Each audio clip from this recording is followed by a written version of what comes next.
Okay, good afternoon, everyone.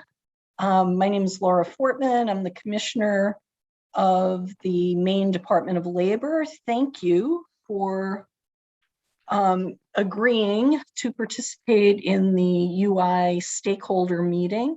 I want to make sure that you know that this conversation is being live streamed and recorded. I think the best place to start will be with quick introductions.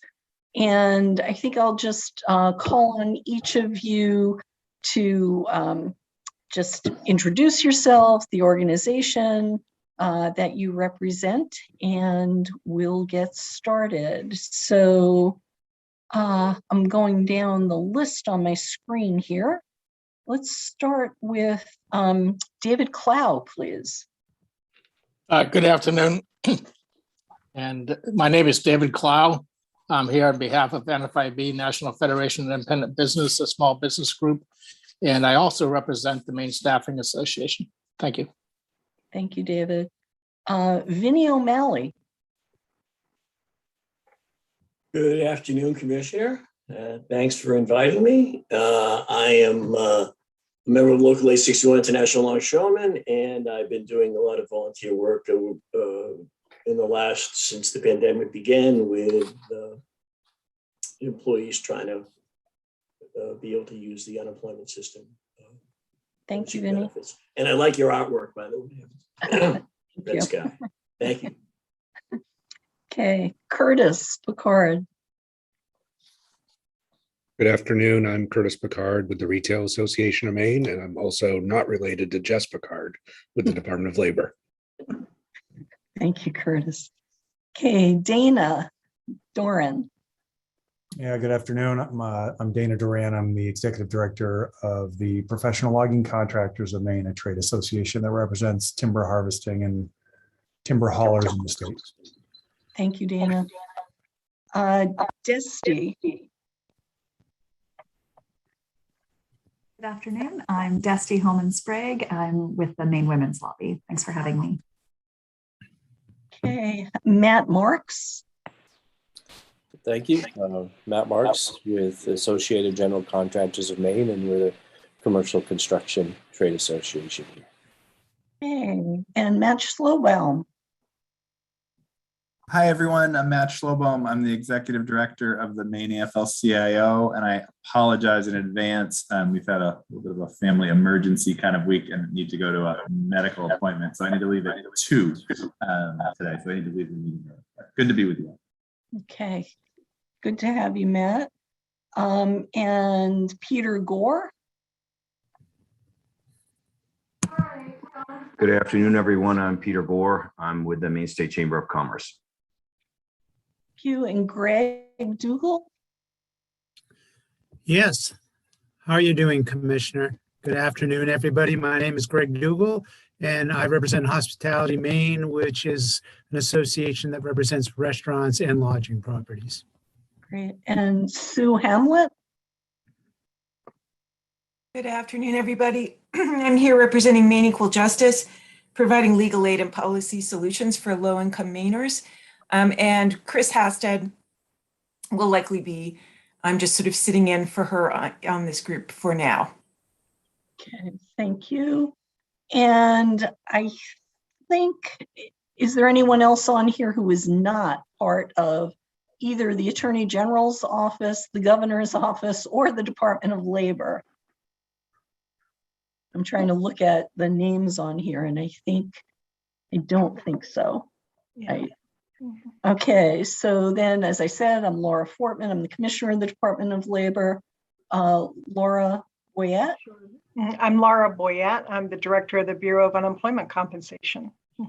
Okay, and Isaac? Hi, everyone. I am Isaac Chingris. I am the Legislative Liaison for the Department of Labor. Okay, and Nancy Makarowski.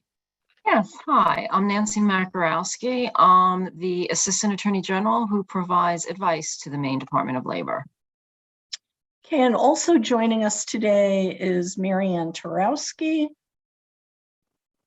Marianne Tarowski, Governor's Office. Good to be here. Great.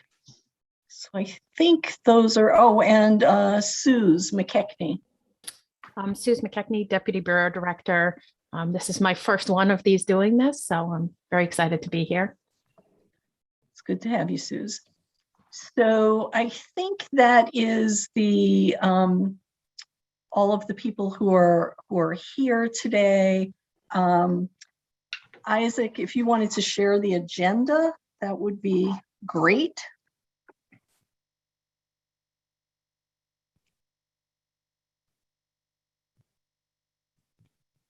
Or if you can't share the agenda, we can just go through it.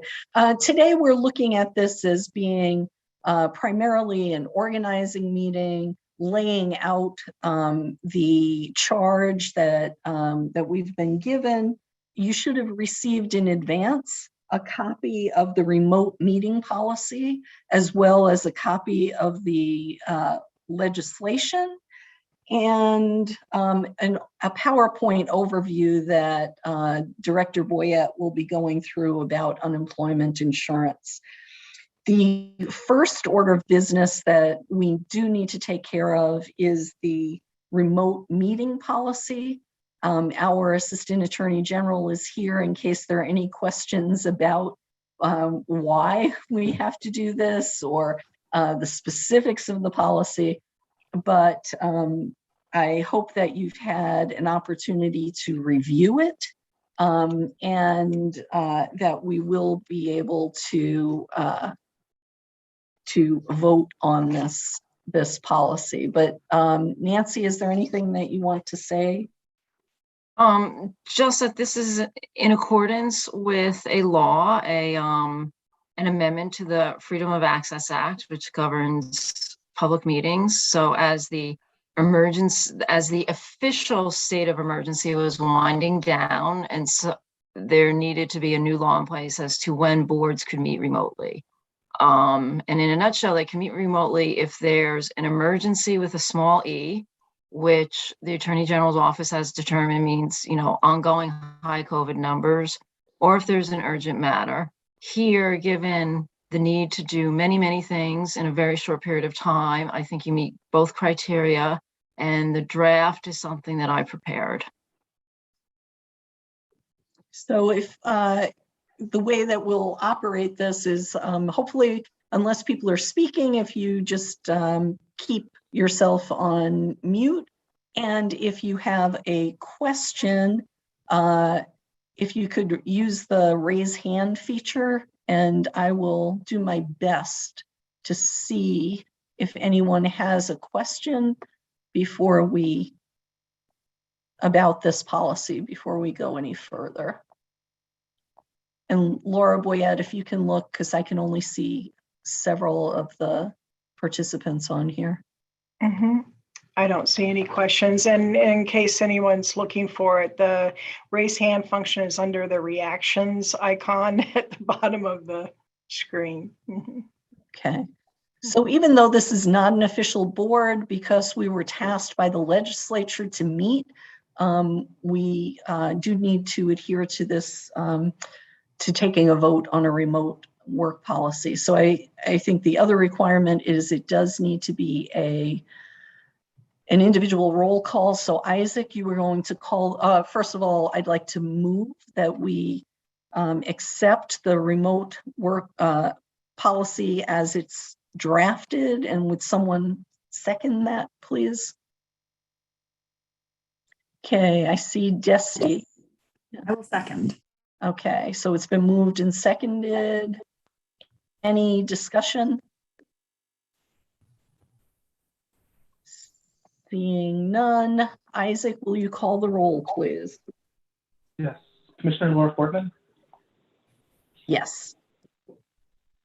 Commissioner Fortman, yes. David Clow, Yes. David Clow, yes. Dana Duran, Yes. Dana Duran, yes. Greg Dougal, Yes. Greg Dougal, yes. Ben Grant's absent. Peter Gore, Yes. Peter Gore, yes. Sue Hamlet, Yes. Sue Hamlet, yes. Dusty Holman Sprague, Yes. Dusty Holman Sprague, yes. Matt Marks, Yes. Matt Marks, yes. Vinnie O'Malley, Yes. Vinnie O'Malley, yes. Curtis Picard, Yes. Curtis Picard, yes. Claude Ogonje, Claude is absent. And Matt Schlobaum, Yes. Matt Schlobaum, yes. That is 11 voted for, 0 against, and 2 absent. Great. Okay, thank you, Isaac. Okay, that was probably the most challenging thing we've had to do today. So with that, we can move on to the substance. So I think, as you've all seen from the legislation, which was on page 16, on page 16, there were a number of issues that this group was asked to discuss and examine. And we, thank you, Isaac, are putting those up here. So just as a reminder, our task is to discuss methods of connecting employers and unemployed workers following the pandemic. We should discuss processes and methods to improve the efficiency and effectiveness of work share. And the appropriate citations are there. C, we should also be discussing whether the provisions of Title 26, Section 1044 are working effectively. And what this is the section that requires employers to notify employees when they lose their jobs about applying for unemployment benefits. So that's one of the items. We should discuss methods to streamline and facilitate application for unemployment insurance, simplify reporting requirements, and other issues related to the submission of partial unemployment claims. So there's a whole chunk of work around the application of applying for unemployment, how it's done, what the process is, are there ways to make it easier and simpler?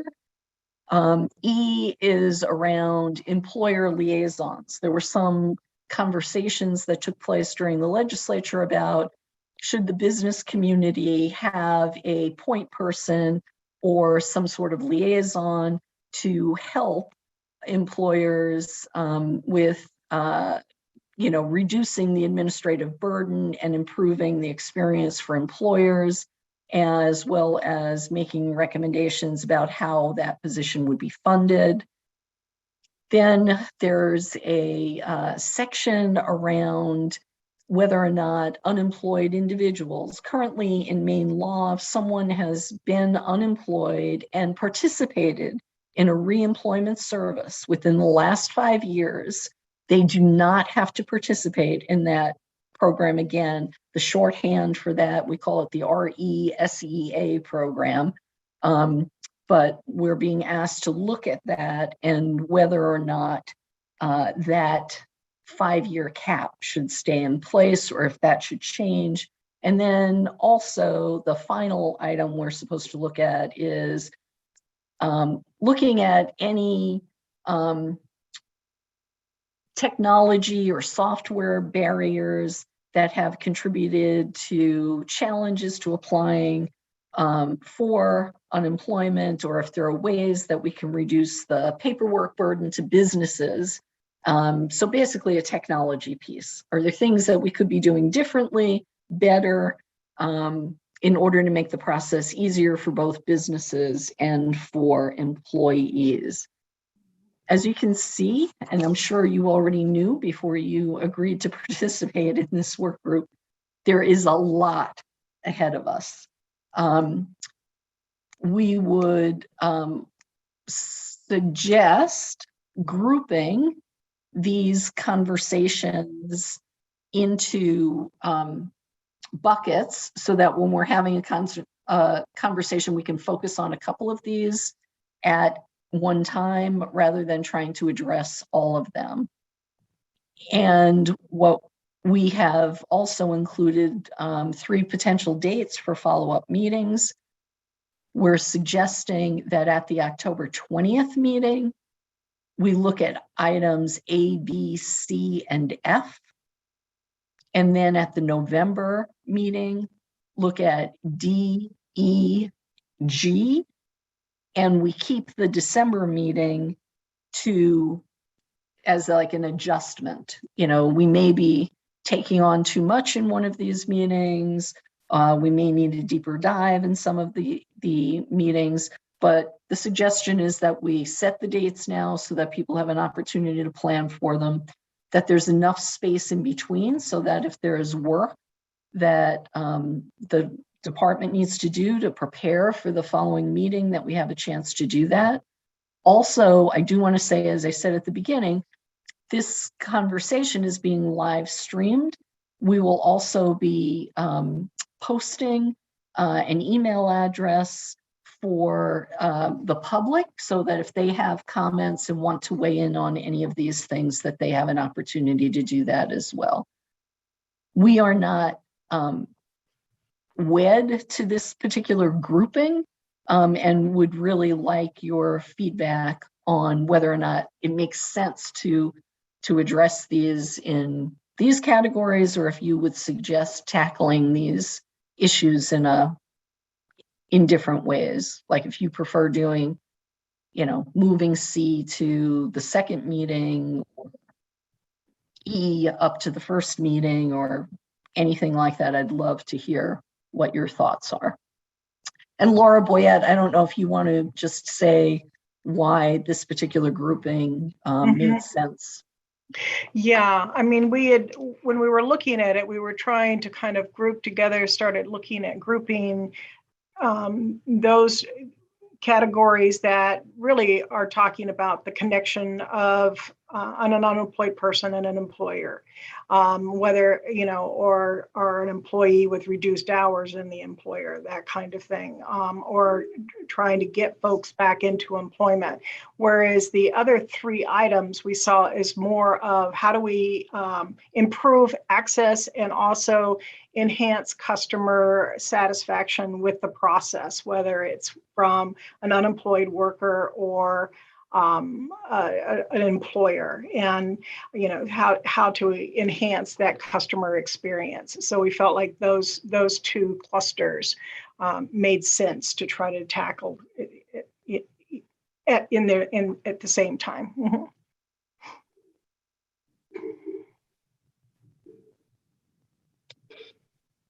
We also put the second grouping second for November, because that is one of the parts that we anticipate will have a much deeper dive in discussion and may need to overflow into the December group. Mm-hmm. I'm trying to see, I can't see if anyone has questions. If you have a question and I haven't called on you, please just unmute yourself and ask the question. I don't see any hands raised.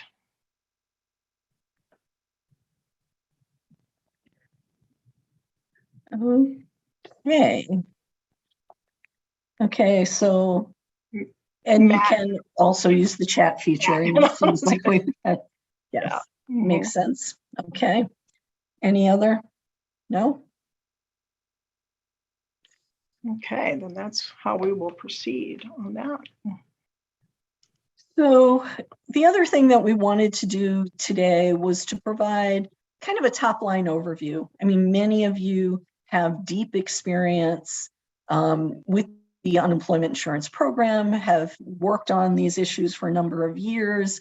But some people are not as immersed in this issue as others. So I thought it would be good for Laura Boyette to give an overview of the unemployment programs, specifically saying an S there, so that we all have kind of a common starting place, and then can answer some of the questions before we dig into any of these specific issues. Mhm. And I think this will also be helpful for those who may be viewing from outside of the group as well, and having a kind of a grounding in how the program works. Mhm.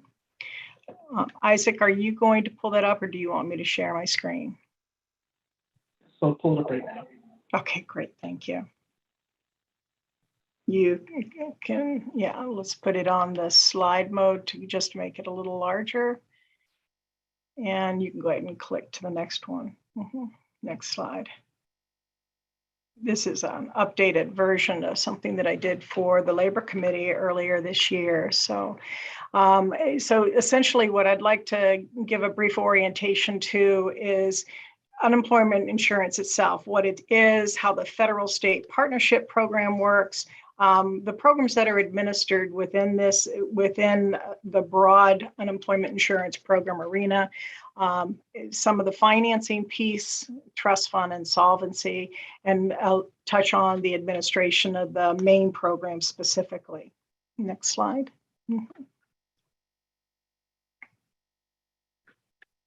Isaac, you can go to the next slide.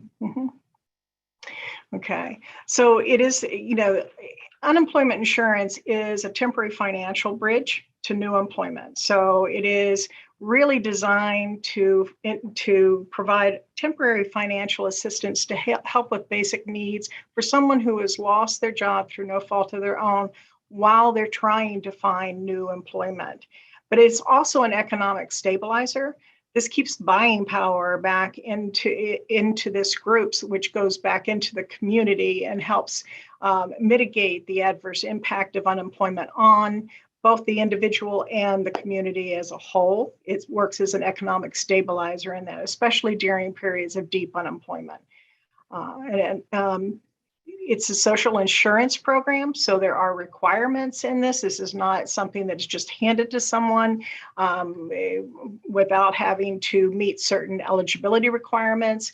Typically, you have to have been in the labor market, attached to the labor market for a period of time to meet certain monetary earnings thresholds. Prior to becoming unemployed, you have to have a qualifying job separation, be able and available to work, and actively seeking new work each week in which you file a claim to receive those benefits. And there are ongoing eligibility requirements that must be met each week to get those benefits. However, it's not means tested. So all qualifying workers, regardless of what their income might be, are potentially entitled to receive benefits from this program. Next slide.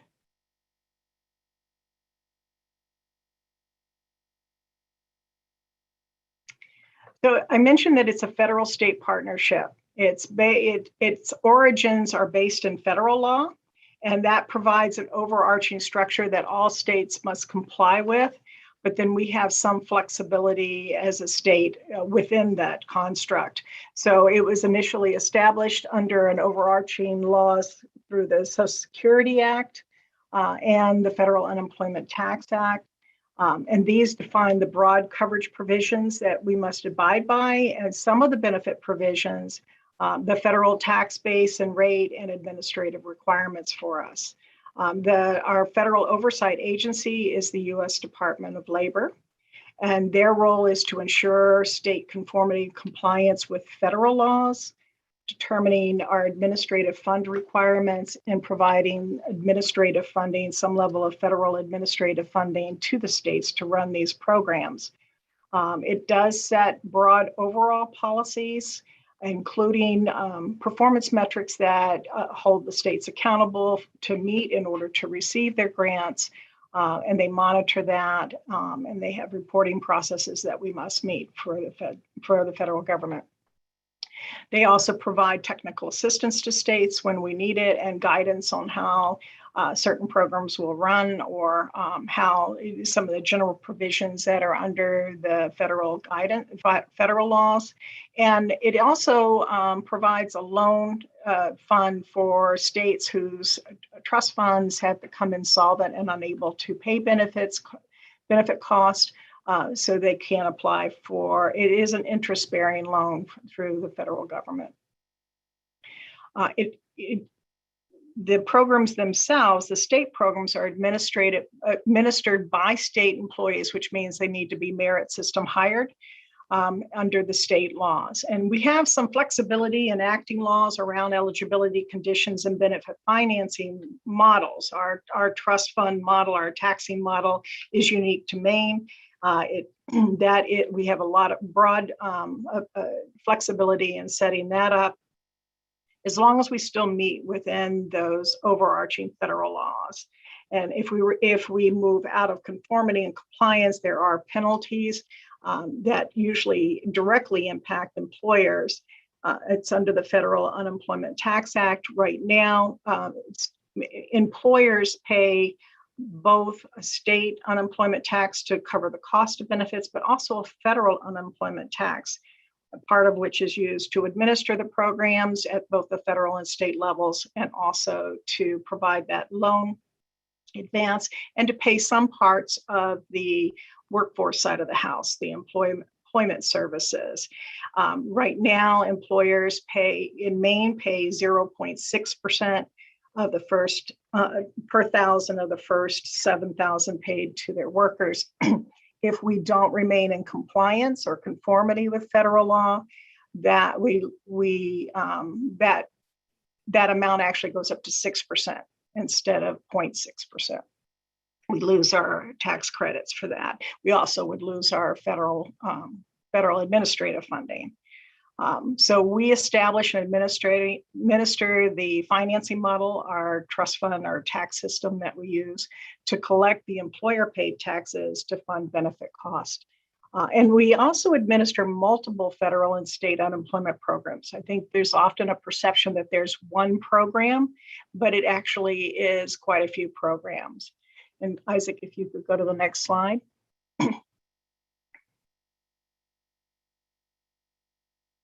So I've listed the programs that are currently in place or currently or recently were in place. On an ongoing basis, we have 9 programs in Maine. We have our regular state unemployment program. We also have a specific program to cover military employees that are honorably discharged from the military. There's a federal employee unemployment program. Extended benefit comes into play when unemployment is very high in a state, and it triggers on to provide additional benefits to individuals who are eligible under the regular state program. We have a state-specific program called Dislocated Worker Benefits, and that is unique to Maine. Then there's the Trade Readjustment Assistance Act. So we have additional benefits for individuals whose unemployment was caused due to foreign trade. And the alternate trade assistance program is a derivative of the trade readjustment assistance for specific workers who are over 55 and not necessarily going into training, but taking a job that may pay less than what they were earning, and it gives some additional supplemental assistance for that. Then there's a disaster unemployment assistance program, and that occurs when there is an extreme disaster in the states, typically from like a flood or the ice storm. The ice storm in 99-2000 was probably the broadest one we had in Maine, where it triggered for the entire state. And this is covering individuals and providing assistance for individuals who are not typically covered by the regular state unemployment program. And then the final program is the Reemployment Services and Eligibility Assessment Program, RSEA, which we will be talking about in our next meeting in October, which is a program that's designed to help individuals rapidly become reemployed. And then in this past year, we had, and this typically happens in deep recessions, Congress establishes some temporary programs to kind of fill the gaps. This is probably the broadest that they've done this past year, where they had the Pandemic Unemployment Assistance Program, which was quite different from any of the regular unemployment programs above, where it covered individuals who were not eligible for regular unemployment under any of those 9 programs, potentially DUA extended benefit. They might DUA they might have been, but none of the others. And it also, I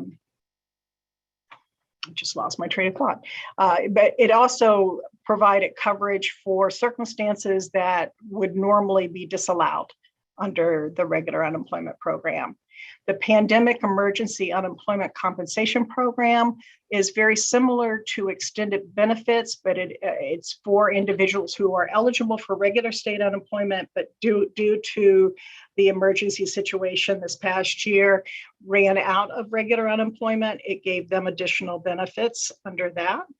And then FPUC was we had a small version of it during the Great Recession, but it was only $25 a week. This one provided anyone who is eligible for at least $1 in benefits a week under any of these programs to receive an additional $600 initially during the pandemic. It then stopped for a few months and came back in January at $300 a week. The FEMA Lost Wages Payments Program was a very different critter than we've seen before. This one came into play for a very short period of time from August 1st through the first week in September, and it provided an extra $300 a week that came out of FEMA emergency fund for that. This was right after the FPUC program, the Federal Pandemic Unemployment Compensation Program, ended in July. The Pandemic Relief Payments was a state-specific program in Maine that the governor initiated using CARES Act money to give a one-time benefit to individuals right as the program was ending in late December last year. And then when the programs were extended after December 27th, when Congress extended the programs, they also added a new program called the Mixed Earners Unemployment Compensation Program, or MEUC. And that one was to provide individuals who were eligible for regular unemployment due to covered employment, who also may have had at least $5,000 in net earnings in self-employment the prior tax year to receive an extra $100 a week. Next slide.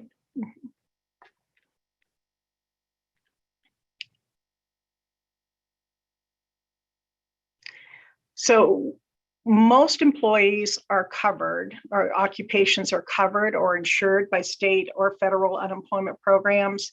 The Federal Unemployment Tax Act does exclude certain occupations. States have the option of covering them if they wish, and in our laws pretty much mirror the Federal Unemployment Tax Act. The one major exception is that states cannot cover self-employed who are not incorporated. If you're incorporated, then you're technically an employee of a corporation, and we can cover those individuals, those self-employed individuals, for unemployment insurance as long as when they become unemployed, they're looking for covered employment. If their intent is to be self-employed, they would not be covered under this. There are some exceptions that allow benefits that I mentioned before that are not normally covered. And the incorporated business is one, POOL was another one, and the disaster unemployment assistance. Next slide.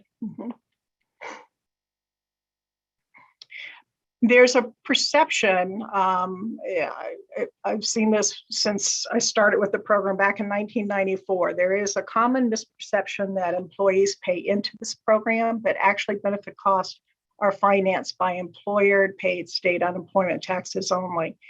It's paid only on the first $12,000 in wages that are paid to each employee during a calendar year. It is experience rated. We have 20 separate rate categories, and it's based on how often that employer causes benefits to be paid out or is responsible for benefits being paid out. So there is an experience rating. The higher usage that is attributable to your to that particular business, the higher the unemployment rate. Schedule B was in effect for 2021. Our schedules in Maine go from A through H. So Schedule B was in effect for 2021, and the rates range from 0.49% to 5.81%. So that really works out to about $58 to as high as $697 per employee per year. The new employer rate for any new business that's being set up gets a new employer rate, which is the average unemployment rate, average tax rate, employer tax rate, and it was $253 this year per year per employee. Employer paid, I mentioned the federal unemployment tax, they pay on the first 7,000 in wages. The normal rate is 6%. If we are in compliance with federal law, we get the full federal unemployment tax credits, and it brings the rate down to 0.6%. So Maine employers right now pay about $42 per employee that's been paid at least $7,000 a year. And I already mentioned what the the federal unemployment tax covers. So Isaac, if you could go to the next slide. Our trust fund, state unemployment taxes, all of the taxes that we collect them quarterly from employers, and they're deposited into the unemployment trust fund and can only be used to pay benefits to qualified unemployed workers. We can't use them for training services or any other purpose. If it's an unemployment tax, it must be used to pay the cost of benefits. While each state maintains its own trust fund, the monies are actually not held here in Maine. They're held by the U.S. Treasury for all states, the U.S. Treasurer is the one who determines the investment process for those funds. And they're held in DC in the U.S. Treasury until we actually draw them down to pay benefits. And we have to submit the actual cost of benefits that we're drawing down that amount for. We can't draw down more than what we're actually paying.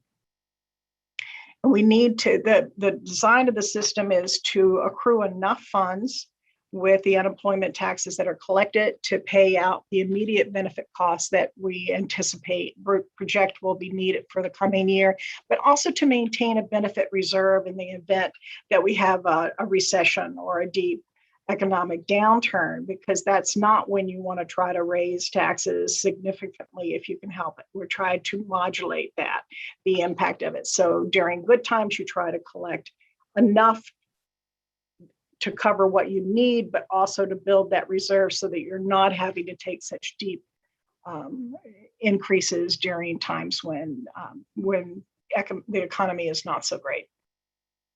Next slide. If a state does become insufficient in their trust funds, if they have trouble with trust fund solvency, they can take out interest-bearing loans. During this last year, Congress did waive the interest on that for a period of time, but UI taxes cannot be used to pay that loan interest. So this is normally done by requiring not only increased taxes to rebuild the solvency of your trust fund, but also a surtax. So it creates an increased tax burden on employers when a state becomes insolvent. If the loan's not repaid within approximately 2 years, there's a formula for it, but states start losing that FUTA tax credit, which increases their federal unemployment taxes they have to pay. The other adverse impact of trust fund insolvency is that it is one of the factors that is used to determine the state's bond rating. So if the trust fund is insolvent, then that's going to have an adverse impact on the state's borrowing power through the bond rating. Maine has not borrowed money since the current benefit financing model was implemented in 1999. We were one of only 10 states in the country that remained solvent throughout the Great Recession. We also remained solvent through this past year, where a lot of states did have to borrow, in large part due to the fact that Governor Mills transferred $294 million in CARES Act relief funds to the UI Trust Fund, not only to maintain the solvency, but to mitigate the impact on employer taxes in 2021. It didn't prevent a small increase, but completely, we did move from Schedule A to Schedule B, but it would have been far more severe if that had not happened. In 2021, the governor is also transferring another $80 million of ARPA funds to the trust fund to, again, ensure trust fund solvency and to mitigate the impact of the high employment that we've experienced over the past year on employer paid taxes in 2022. We determine what the next schedule would be using the adjusted balance of the trust fund as of September 30th. So by the end of October, we should have the determination of what next year's tax rate will be. Next slide. In terms of our own program, the Bureau of Unemployment Compensation, the Department of Labor is the administrator of the unemployment program for Maine, and the work is performed through the Bureau of Unemployment Compensation. And in that, we have 4 primary divisions. We have the Division of Benefit Services. This is the group that works directly with the claimants to take and process their claims, to determine initial eligibility, to resolve initial issues, to determine whether benefits would be allowed if eligibility issues are identified. And it also includes our fraud unit. Our benefit payment control unit is one that battles against unemployment fraud and makes those determinations. Within that, we also have an overpayment unit that is used to recover payments that may have been paid out either due to fraud or due to just an improper payment, where it's either agency error or claimant error, but doesn't rise to the level of fraud, or employer error. You know, if we didn't get the information we needed up front to resolve that eligibility decision, then it ends up in appeal and is ultimately allowed or denied. Employer services is our other major division within the Bureau, and this is where we collect and process our quarterly unemployment taxes that go into the trust fund. Also, we receive our wage reports from employers on all of their employees. And the wage reports, that information is absolutely critical in determining benefit eligibility if someone becomes unemployed. It's also where we perform employer audits. We are required to audit a certain percentage, usually between 1% and 2% of our employer population each year, to ensure that the employer is in compliance with federal and state laws, and also to ensure that workers have been properly classified and to receive the unemployment protection that they should be covered. And then we have administrative hearings, and that's our first level of appeal. If there is a dispute, if we make a determination in the benefit division or in the employer services division regarding tax liability, individuals have rights under Maine law to challenge that and to appeal that decision for reconsideration. And our first level of appeal is through the Administrative Hearings Division, and they hear both benefit and tax appeals. Maine law also affords additional appeal rights to individuals if there's disagreement with that level. they can also appeal to the next level, which is the Unemployment Insurance Commission, which I'll mention in just a minute. And there's further appeal rights to court. And the final group is the Program Policy and Performance Group. And this is the group that does all of our quality control. There's our benefit accuracy measurement group is the ones who do internal reviews of the work that we do to ensure that we are applying the law accurately, that we are in compliance with federal law, identify areas where we can improve or potential issues with individuals or large groups, depending on if there's concern or confusion around how to apply the law. So, and they also look at the quality of the tax functions that we are doing to ensure that that is being appropriate and that we're meeting our performance requirements. This group also is, this is where our technology seat is and where all of our production systems are maintained within this division.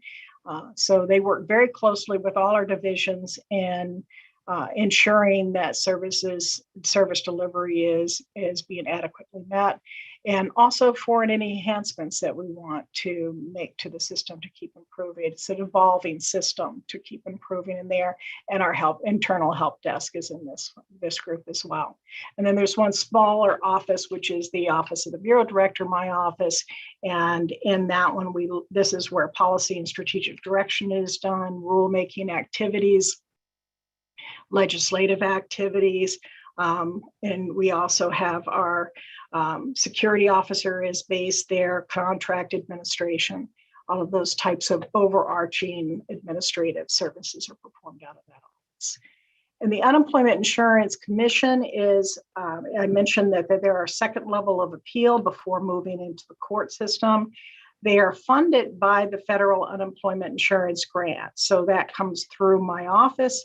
However, they are completely separate from the Department of Labor in terms of authority.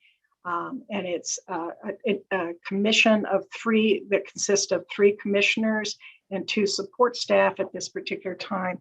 And they hear that second level of dispute or to do an administrative review of those decisions to ensure that the law was accurately applied. If there's disagreement at this level, then it would move into the court system. Next slide. I just wanted to show our staffing levels. We did a lot of hiring this past year in order to meet the demands of the pandemic. We started, including the commission, we started with 105 individuals at the very beginning of the pandemic. We're currently at 184, although we do have hiring activity going on in most of the divisions. We also have attrition going on in most of the divisions as well. So it's a constant balancing act to try to stay adequately staffed.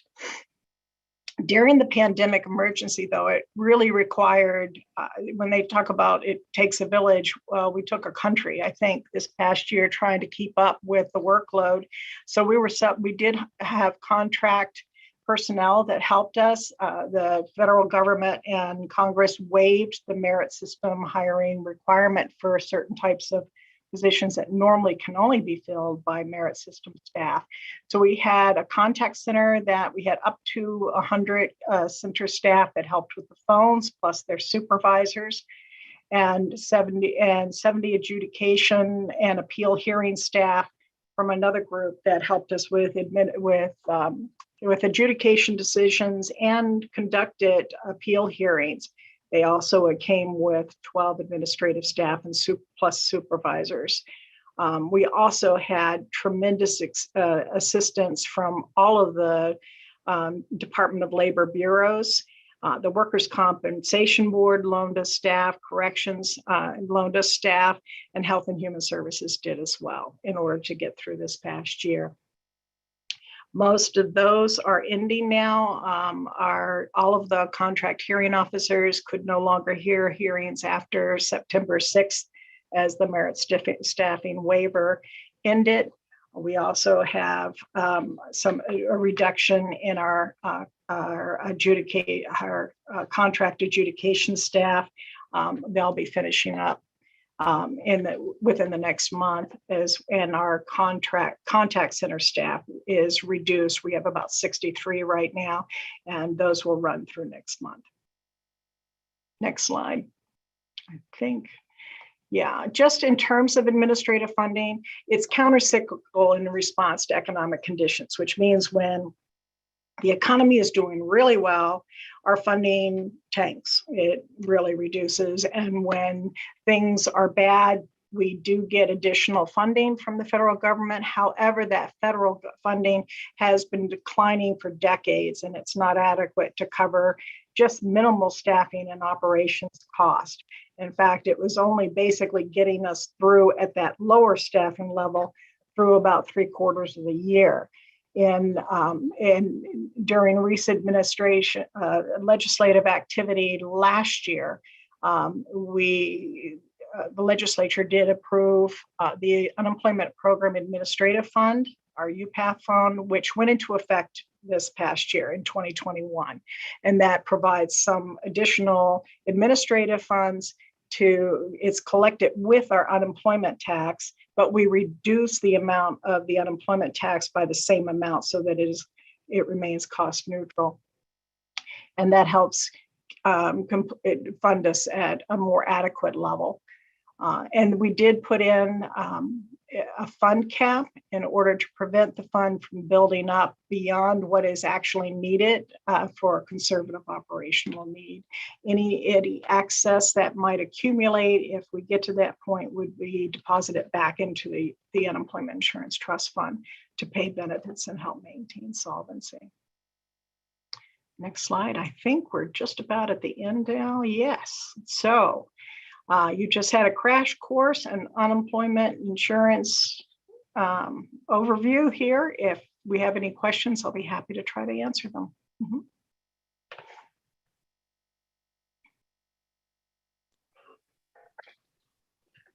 Well, boy, this is David Clow. I don't have a hand feature on my iPad, so I'm just going to jump in. That's a very good presentation, and I look forward to receiving the slideshow by email afterward. Nicely organized. The question for you is, when you mentioned federal grants and other federal money, not for pandemic benefits, but others, is that coming from employer taxes they pay to the federal government, or is that coming from the general treasury? No, it comes out of, that's a portion of the federal unemployment taxes that employers pay on that first $7,000. A portion of it is reallocated back to the states in order to administer these programs, administer state laws. So with regard to state benefits and administrative grants and so forth, that's coming either directly through state unemployment taxes or indirectly through federal unemployment taxes? The cost to pay benefits, are any main claims that are paid out are paid for through the state unemployment taxes that we pay, our employers pay. And what you receive from the federal government, US DOL, that comes from FUTA taxes? Pretty much from FUTA taxes. I think above base may have some, it's determined by Congress and the president as to how much is going to be appropriated for administration of the unemployment program each year. We're on the discretionary side of that, the federal budget. So it's looked at along with how they're allocating for health and human services and other discretionary programs. Thank you.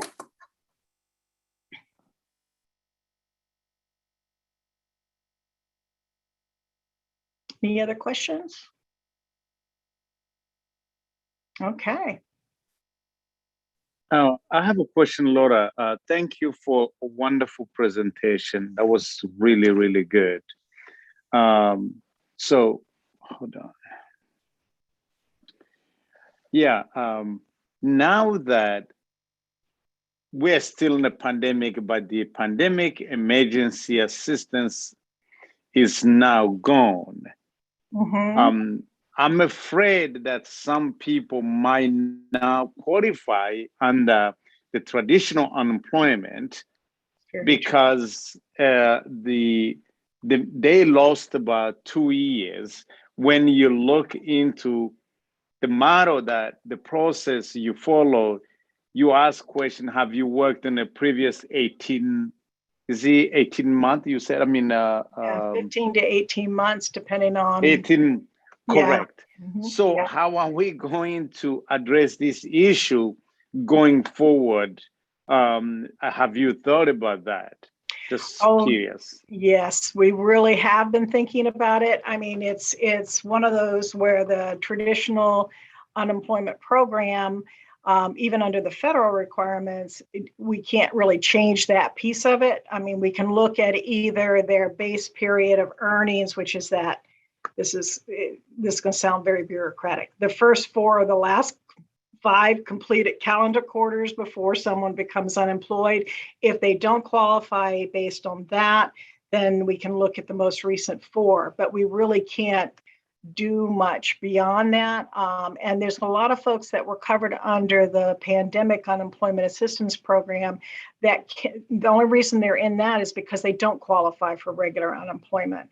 I think what you're talking about too is also the individuals, if they haven't worked at all during a year, that their benefit year, they're not able to collect under a second benefit year. And we do have folks, because of how long the pandemic lasted, we have folks that ran into that.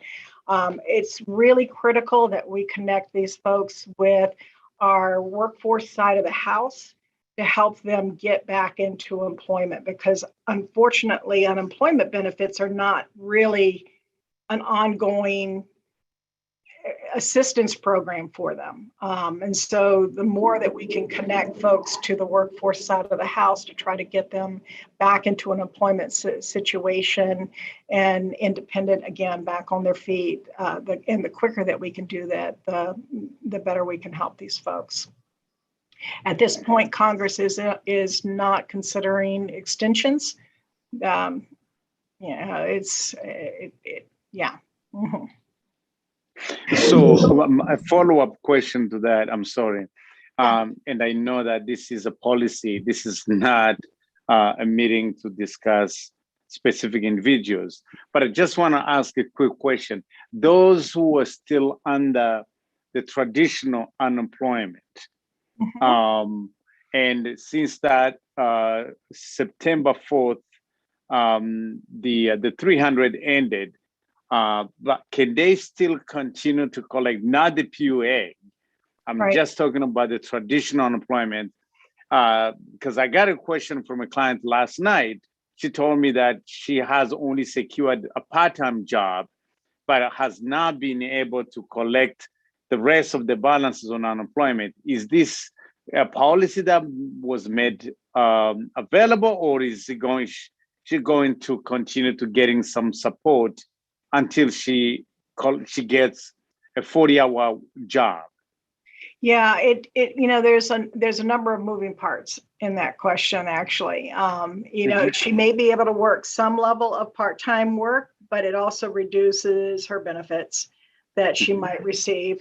What we found, if it's somebody who has moved into it, was able to work because they had some level of work the year before to qualify, often their unemployment benefits that they're now entitled to receive are smaller, less because they earned less on that. So, but if they earn more in their part-time job than what they're collecting for unemployment benefits, then it's considered to be excess earnings, and they would not be able to receive benefits for that week. Now, that can change from week to week on that. So some of it will also depend on how many weeks of benefits she still has left within her, or he or she has left within their benefit year.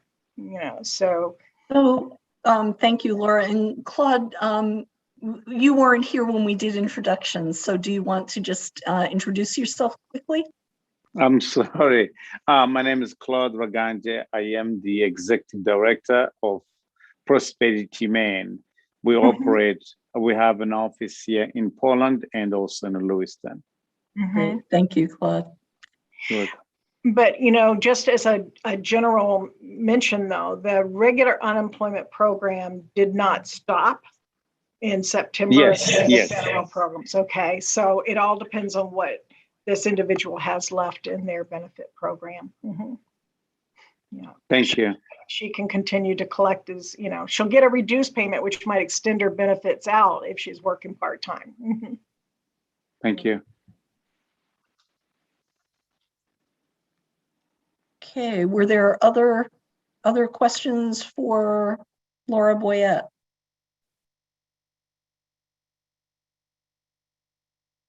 I know it was a lot of information. When we started this meeting, we laid out how we were planning to discuss the next two meetings. And I don't know if we want to just revisit that and agree that based on what we just heard, whether it makes sense to do these groupings the way we suggested at the beginning. Isaac, could you bring those up again? Just that one page, if that's possible. Absolutely. Let me just find it really quick in the share screen. Okay. And again, this conversation is being live streamed, and we will have, I don't know that we have it yet, Isaac, but we will have an email address for people to send their comments to on these specific issues. So can you show the screen that we have our suggested grouping on, Isaac? Okay, so Laura, Boyette, you had, yeah.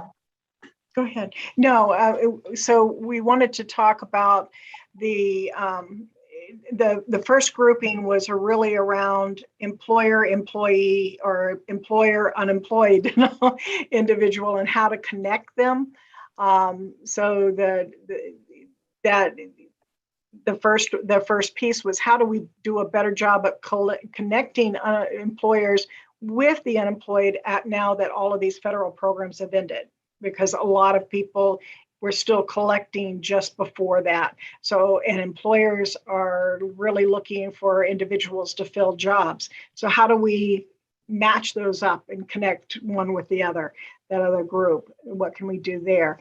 What change, we're looking at the WorkShare program, which pre-pandemic, I might have gotten 1 or 2 cases a year, plans a year, and during the pandemic, it was a lot. So but we've been also doing a lot of work to try to modernize that, automate it, and streamline the process, because employers were able to use it a lot during this past year, but they ran into problems because the system hadn't been fully tested in this new way. So we'll go over what changes have been made, but I would really be interested in hearing from employers about and labor advocates about what would make that program more effective and work better.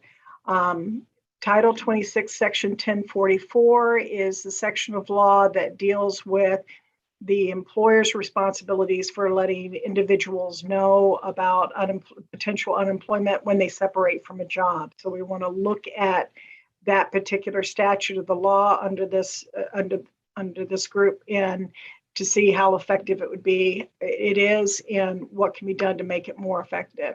And then the RSEA program, as Laura mentioned earlier, there was a law passed that limited participation if somebody had been in the program before. But this is a great way to connect individuals to jobs and get them working again. We'd like to talk about that. We'd also like to show you some of the major changes. This program was not in effect for a number of years, and it's been completely revamped. It's now a virtual program, and it's very different. So we would like to talk about that. And then in November, we want to tackle those programs that really get into processes. How do we enhance the customer experience for both claimants and employers? How do we facilitate and increase access to unemployed workers, particularly those who have struggled to access our programs in the past? We want to look at, if we created an employer liaison program, what would that look like? and how would best help employers. And then we also want to look at what were some of the issues that cause delays or and it caused problems for either of our constituency groups to access our services, and what can be done to potentially enhance those. And that would be in the November meeting. And I see 2 sets of hands raised right now. There may be more, but I'm only showing a certain number on the screen right now. Greg, I think you had your hand up first. Thank you, Laura. And I do want to echo the fact that you gave a great presentation, though I did see it the first time too, but it was equally as compelling this time. A couple of things as it relates to Workshare. Is it possible to share with us what has been done to the program to streamline it so that we're not, like bringing the same old arguments to the table, that we're actually, understanding where you are today? And another part of that question would be, I'm not sure what the process will be, but, if people do submit questions or thoughts, is that something that this group will be able to see in advance, like before we have our meeting? Because I'm thinking that I could reach out, certainly from the employer side anyway, to people that use the Workshare program to get some input from them as well. Should I want to make sure everybody gets to see it. So should we direct it to a certain email address, or if they want to make a comment, or is it something that I should just get and forward to you guys? So I'm sorry, too long questions. No, that's fine, Greg. And I think we can also look at, we had planned to walk through the Workshare program because some people may not be familiar with it, and how it can be used, what the federal oversights are on that. But we may be able to get some information out to the group ahead of that meeting in October. So we'll take a look at that. And we are looking at, and Isaac, you may want to address this, setting up a specific email address for comments and information.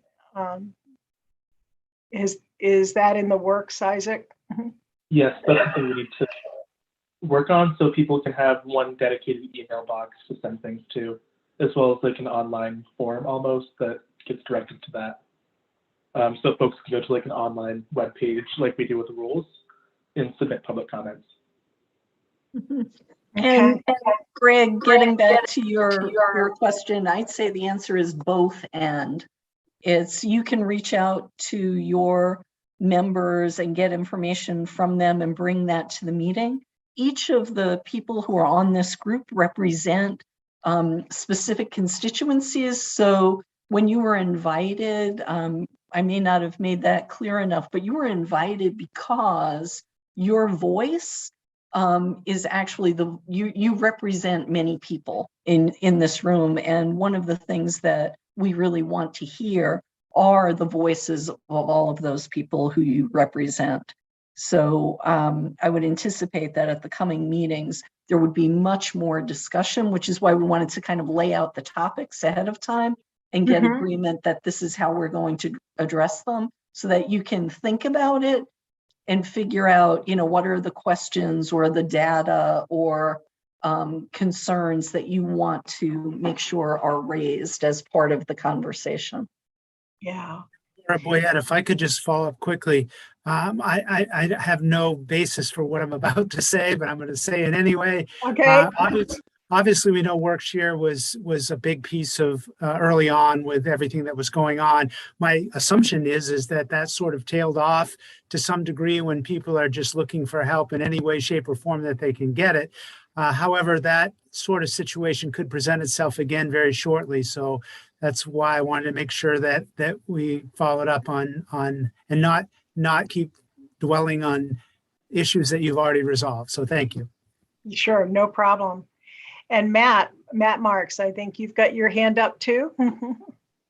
Yeah, thank you. I was looking at sort of item A, how to connect employers with the unemployed post-pandemic, and that seems a pretty broad topic that could tie up quite a bit of time at the next meeting. So I'm wondering if in advance, what data might be available now that might give us a perspective too on the number or the demand, I guess I should say, or available jobs that the department might have. I can tell you what it looks like in our industry. I mean, I would say it's pretty near a crisis. We can't find people for sure. But when you look at the numbers of unemployment filings in the last few weeks, it doesn't seem to reflect what I would expect to see in people applying. So I was just curious if we had that data in advance, it might help us sort of parse what or how those connections get made. I know we've seen on the filing side, but probably not on the employer side. So that's all I really have for that. Okay, so if I'm hearing you correctly, Matt, what would be really helpful is for you to have information about not just how many workers that are still unemployed, but also the jobs and such that we're aware of on how many jobs are out there trying to find to connect with employees. Yeah, I think part of the reason that I bring that up is we know, for example, there's 90% of construction firms are currently hiring, and the positions we have a pretty good survey data of what craft positions those would be. But you don't have to go too far to notice that your local stores that used to be open 7 days a week are now open 3 or 4 days a week. So that will become a different crisis for you all if they don't maintain their ability to keep their stores open or their companies open. We'll then have another wave that we may not anticipate, next spring or, next fall. So I think we need to have some data, whether it be a survey data that was similar to what we all did with the unemployed folks. But I've been trying to figure it out myself where the data resources are, and I have a good grasp for us, but not for everybody else. Okay, we'll take a look at that and see what we can get out to folks ahead of time on that. And Claude, you have your hand up. Yes, I do. Yes, I do. Thank you so much. I'm looking at this topic. It's really huge. And I just want to share my personal experience before even we go to this topic next month. I had a huge number of Abbott Lab employees who were laid off, who came to our offices looking for assistance on a emergency rental assistance. And because I think media covered all these issue, so I received a lot of calls from different employers trying to connect with unemployed people.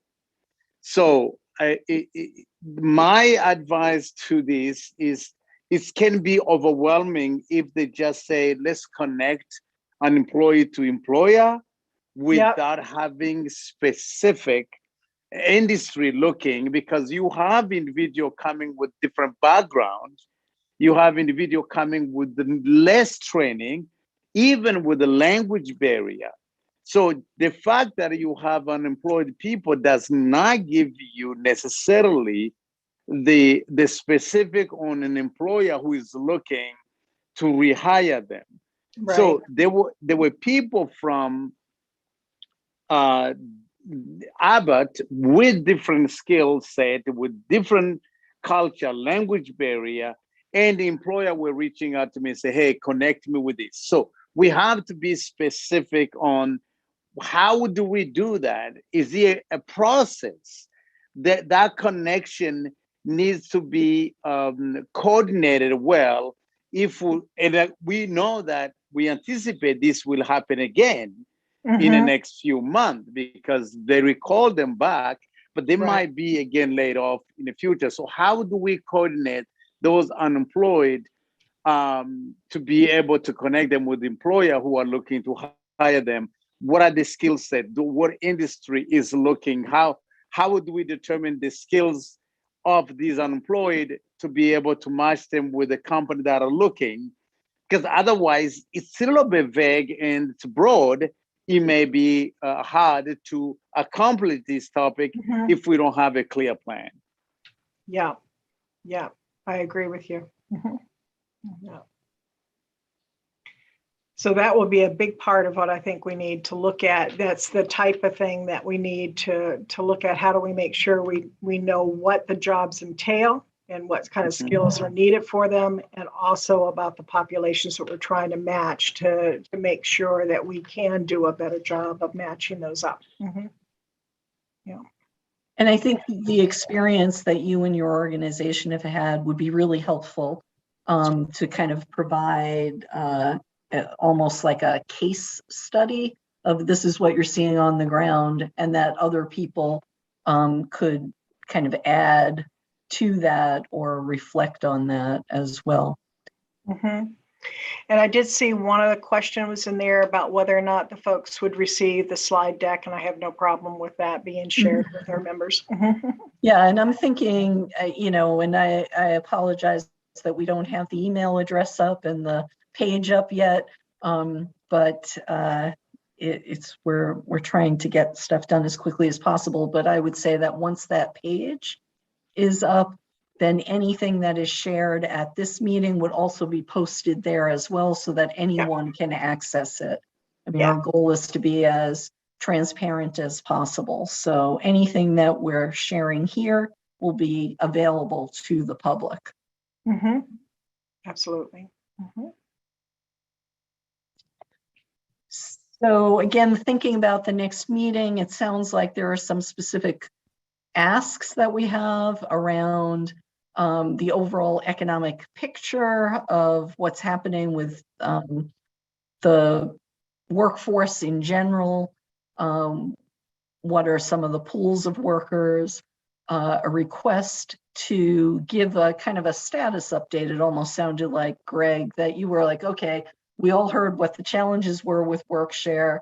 There's been some feedback and some input. What's the status now, so that we're looking at the current state as changes are being suggested? And then Claude, you're absolutely right. The very broad topic of how do we make sure that we are making those connections, which I think feeds in nicely to Matt's question. It's like, okay, if you've got workers over here and you've got jobs over here, are they the right workers? How are you connecting the right workers to the right jobs?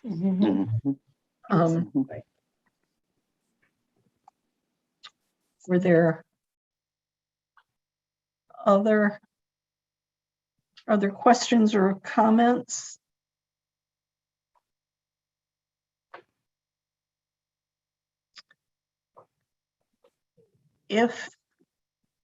If not, we could actually wrap up early. I don't know if anyone would be objecting to that, but I just want to thank everyone for your willingness to participate. Again, your willingness to bring the concerns, the suggestions, the experiences of the folks you represent to this meeting. So Dana, you've got a hand up.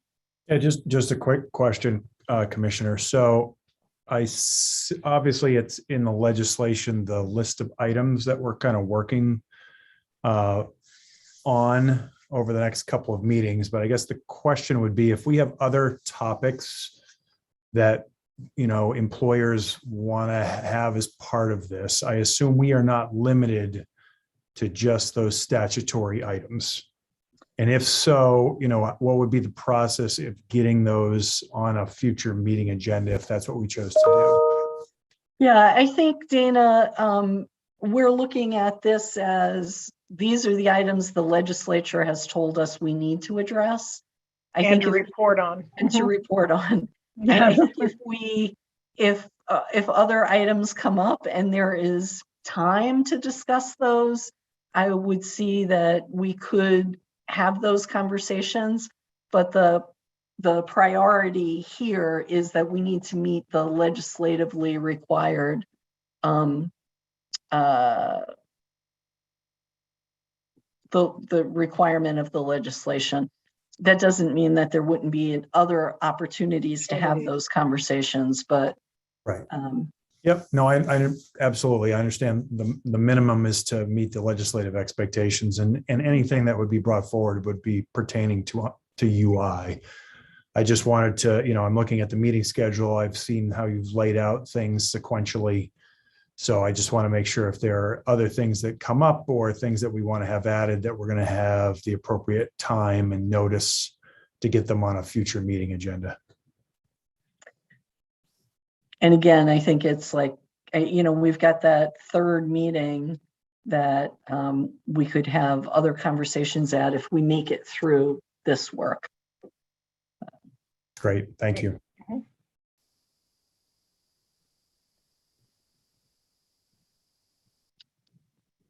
Other questions, comments?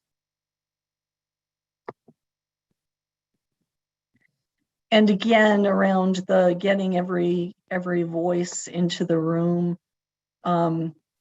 If something came up, for example, and Curtis, you weren't able to make it, but you had a colleague that you could send in your place, I would be very open to that. We want to make sure that we have as much participation from this broad group of both employer and worker representatives as possible. Exactly. Okay. Okay, and as soon as we have that email, that will definitely go up to both you and to the public. So, any other comments? If not, thank you again, everyone. Really appreciate it. I'm looking forward to digging into these very meaty issues. Thank you.